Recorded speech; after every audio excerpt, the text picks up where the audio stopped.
Welcome, boys and girls. Christine here with a discussion about the future of Total War Warhammer 3 Immortal Empires. Now that we've gotten certain updates, specifically regarding Kislev, the Tomb Kings, the Lizardmen, we have Tides of Torment coming out in roughly 2 months from this point onward. So I think it's worth looking at what could lie ahead for the game. One of the things we got to talk about is timeline. By the end of this year, we are going to get an announcement for multiple Total War games, or at the very least, one new Total War game. The general expectation at the moment is that game is going to be Warhammer 40k Total War. We'll see how that pans out. There's various suggestions and leaks and rumors on what other game they could be releasing. The most recent one I saw is potentially Medieval 3, but we'll find out on that. Regardless, we are going to get those games, or one of those games, in the middle of 2026. And that gives us a timeline to work on. Now, is a question as to how many people are currently working on Warhammer 3, if there's multiple DLC teams.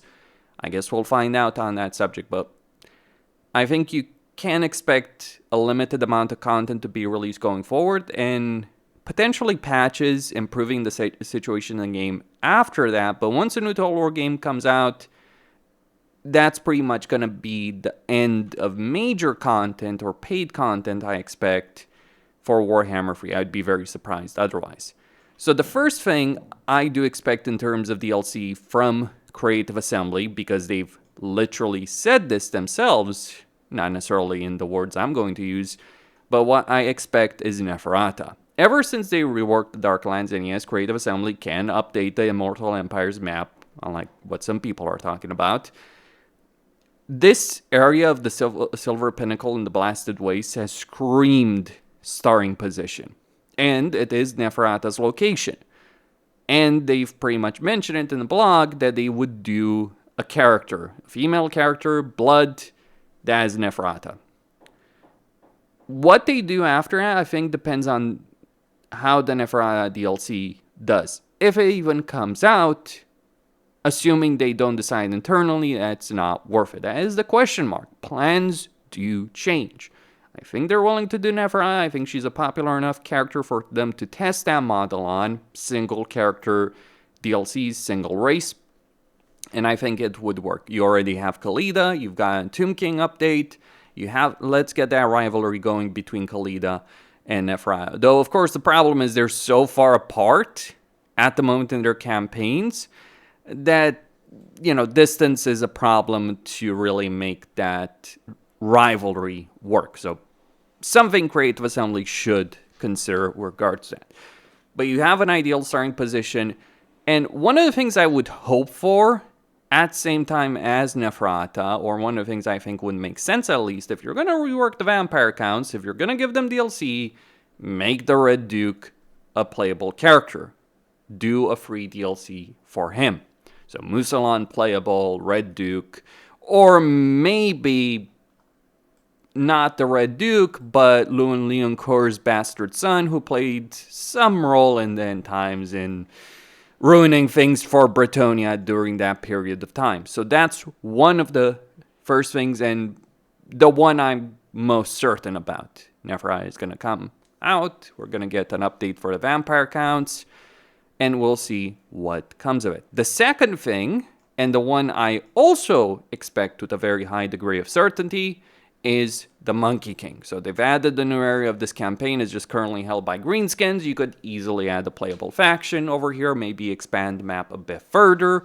That's not as hard to do as you might think. Sure, there's IP considerations and all that. So Monkey King, that's been teased since the launch of Warhammer 3. It's in the loading screens. And Creative Assembly may or may not have a contract to actually do them. I know that they have a contract with Games Workshop to do all the Cathay and dragons. So Fire Dragon, that could be a free character alongside the Monkey King. It would be a variant of Cathay, but they could use that opportunity to rework Cathay and actually make it more interesting to play. Because yes, Cathay It works as a race, it's strong, but not necessarily the most interesting race to play in the game at the moment. So Fire Dragon versus Monkey King, that would be the rivalry over there that they could use to sell. But that might not be the end of Cathay. Keep in mind, there's still Yin as a major dragon to add into the game, and they may have a contractual obligation to add her. Or they do, based on what I know. So, Fire Dragon, Monkey King, maybe expanding the map in the campaign, maybe changing some things over here in Cathay, maybe actually improving the campaign dynamic that Yan Bo has to deal with, because it wasn't just Kislev that suffered through Shadows of Change, it was every Legendary Lord they added that has problems from that DLC. The legacy of SOC will be carried over for years to come. Not just in Warhammer 3, but in Total War as a whole. Anyway, so that's the second DLC, and I expect it in that specific order. What comes after that, you might ask? Well, there's certainly a lot of races that could use DLC or at least updates.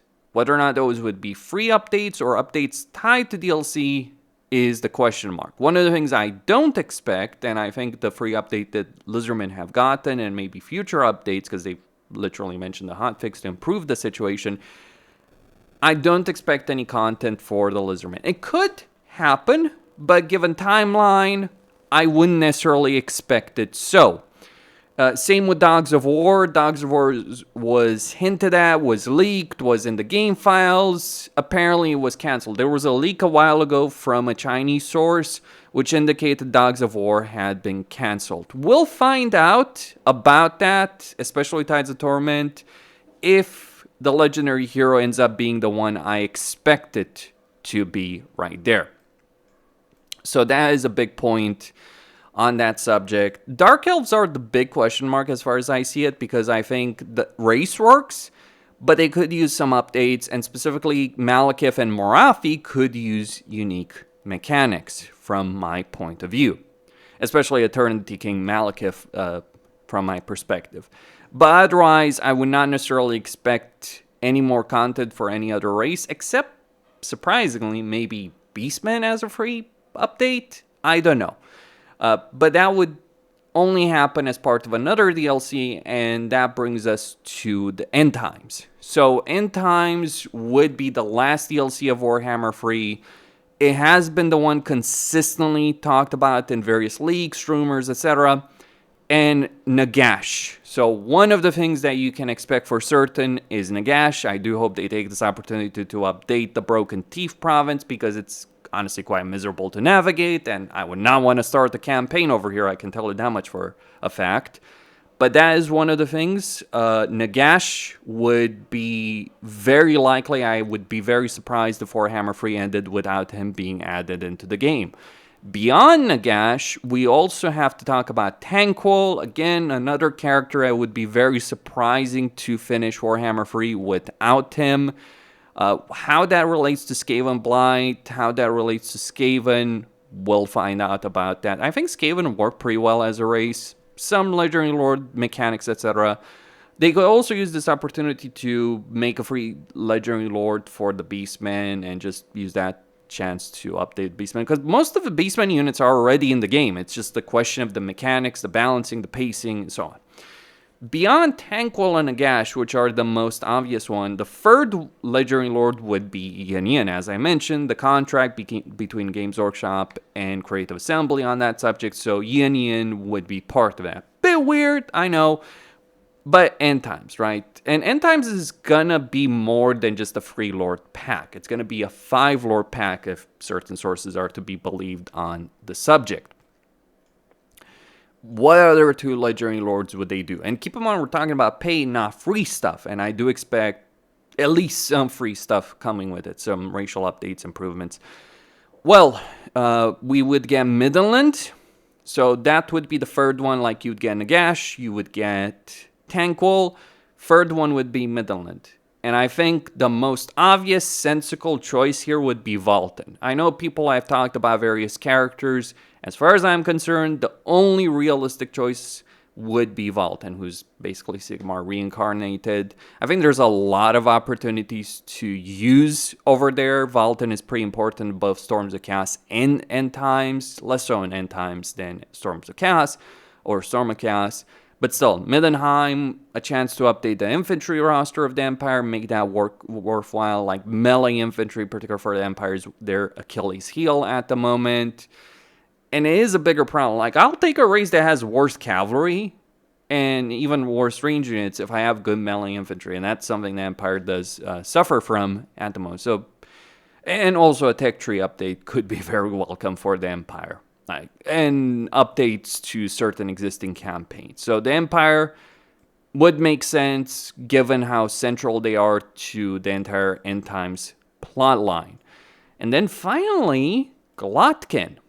So, remains to be seen. Like, Glotkin would make a lot of sense from a Nurgle standpoint, but it's been mentioned as being chaos. So, who knows, maybe Daniel would actually get an update, seriously.